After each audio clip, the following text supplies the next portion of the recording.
Perform assembling of pressure plate, adjusting the fingers, checking runout of flywheel and aligning clutch assembly with flywheel. Hello, मेरा नाम प्रीति है। इस module में हम fingers को एडजस्ट करते हुए प्रेशर प्लेट को असेंबल करेंगे। हम फ्लाई व्हील के रनआउट की जांच करेंगे और क्लच असेंबली को फ्लाई व्हील के साथ संरेखित करेंगे। इस अभ्यास के अंत में आप सक्षम होंगे प्रेशर प्लेट असेंबली को जोड़ने में, प्रेशर प्लेट फिंगर्स की ऊंचाई एडजस्ट करने में, फ्लाई व्हील के रनआउट की जांच करने में, क्लच असेंबली को फ्लाई व्हील के साथ संरेखित करने में, प्रेशर प्लेट को जोड़ने में। आइए सबसे पहले इस कार्य के लिए आवश्यक उपकरण, सामग्री और टूल्स को देखें। आवश्यक टूल्स, उपकरण। ट्रेनी टूल किट 1 नग, टॉर्क रिंच 1 नग, डेप्थ गेज 1 नग, बॉक्स स्पैनर 1 नग, क्लच अलाइनर 1 नग, डायल इंडिकेटर 1 नग, सरफेस प्लेट 1 नग। आवश्यक उपकरण, मशीनरी। भारी वाहन 1 नग। सामग्री की जरूरत: कॉटन वेस्ट आवश्यकतानुसार, साबुन का तेल, clutch finger, roller and strut, release lever spring, bolt and pin, pressure spring. आइए सबसे पहले जानते हैं कि प्रेशर प्लेट क्या है। प्रेशर प्लेट संपूर्ण क्लच असेंबली का सबसे महत्वपूर्ण हिस्सा है। प्रेशर प्लेट एक क्लैंपिंग बल, दबाव लगाती है जो ऑपरेशनल फ्रिक्शन डिस्क को उसके और फ्लाईव्हील के बीच रखती है। प्रेशर प्लेट को बोल्ट के साथ फ्लाईव्हील पर फिक्स किया जाता है और वे एक साथ घूमते हैं।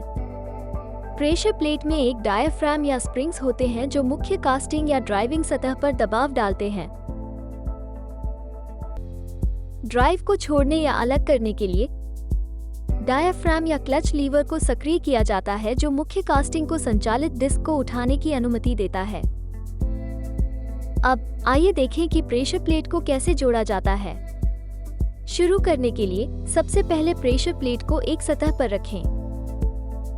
फिर प्रेशर स्प्रिंग को प्रेशर प्लेट पर रखें। अब रिलीज लीवर को स्ट्रट, आई बोल्ट और पिन से जोड़ दें। अंत में रिलीज लीवर स्प्रिंग को उसके निर्दिष्ट स्थान पर सुरक्षित करें। क्लच कवर और प्रेशर प्लेट दोनों पर निशानों का मिलान करके सुनिश्चित करें कि सब कुछ संरेखित है। अंत में प्रेशर प्लेट को क्लच जिग पर रखें। प्रेशर स्प्रिंग को क्लच जिग से कंप्रेस करें।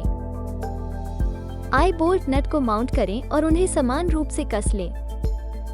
उसके बाद स्प्रिंग से भार हटाएं और क्लच जिग से प्रेशर प्लेट असेंबली को धीरे से हटा दें। फिंगर की ऊंचाई को दृष्टिगत रूप से जांचें। डेप्थ गेज और स्पैनर की सहायता से फिंगर की ऊंचाई जांचें और एडजस्ट करें। आपको ये सुनिश्चित करना होगा कि फिंगर की ऊंचाई निर्माता द्वारा निर्दिष्ट ऊंचाई के बराबर है। इसके बाद आइए जानते हैं कि फ्लाईव्हील रनआउट क्या है। फ्लाईव्हील रनआउट के इंजन में लगे होने पर क्रैंकशाफ्ट के आगे से पीछे जाने की कुल दूरी से मापा जाता है। क्रैंकशाफ्ट जर्नल को इंजन असेंबली में क्रैंक को पकड़ने वाले उचित बियरिंग को स्वीकार करने के लिए मशीनीकृत किया जाता है। निकासी की पूर्व निर्धारित मात्रा से क्रैंकशाफ्ट को आसानी से घूमने में सहायता मिलेगी। अत्यधिक मात्रा में निकासी से क्रैंकशाफ्ट बहुत अधिक गति करेगा। कार्य 2, फ्लाईव्हील के रनआउट की जांच करना। फ्लाईव्हील को क्रैंकशाफ्ट फ्लैंज पर रखकर जांचना शुरू करें। निर्माता द्वारा अनुशंसित सीमा तक माउंटिंग बोल्ट को कसकर सुनिश्चित करें कि यह अपनी जगह पर बना हुआ है। ये सुनिश्चित करता है कि फ्लाईव्हील क्रैंकशाफ्ट से सुरक्षित रूप से जुड़ा हुआ है, जो अगले स्टेप्स के लिए एक स्थिर आधार प्रदान करता है। फ्लाईव्हील को सुरक्षित करने के बाद फ्लाईव्हील की फ्रिक्शनल सरफेस को साफ करें। दिखाए गए अनुसार फ्लाईव्हील पर डायल इंडिकेटर सेट करें। डायल इंडिकेटर को O चिन्ह से मिलान करने के लिए रखें, ये सुनिश्चित करते हुए कि यह सटीक रूप से काम करता है। ऐसा करते समय इसे अच्छी तरह से जांचने के लिए फ्लाईव्हील को घुमाएं। साथ ही फ्रिक्शनल सरफेस को ध्यान से देखें और देखें कि क्या फ्लाईव्हील में कोई हलचल है। ये सुनिश्चित करना महत्वपूर्ण है कि देखी गई गति अनुमत सीमा के भीतर है, जिससे पता चलता है कि फ्लाईव्हील अच्छी स्थिति में है।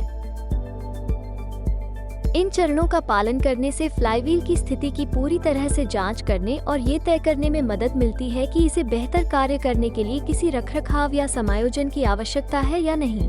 क्लच प्रणाली का मुख्य उद्देश्य चेंजिंग गियर चलाते समय इंजन की गति को पहियों से अलग करना है। उचित क्लच असेंबली के साथ हम गियरबॉक्स से इंजन पावर का सही ट्रांसमिशन प्राप्त कर सकते हैं, जिसे बाद में वाहन के पहियों में ट्रांसफर किया जाता है। प्रक्रिया कार्य 3, क्लच असेंबली को फ्लाईव्हील के साथ संरेखित करना।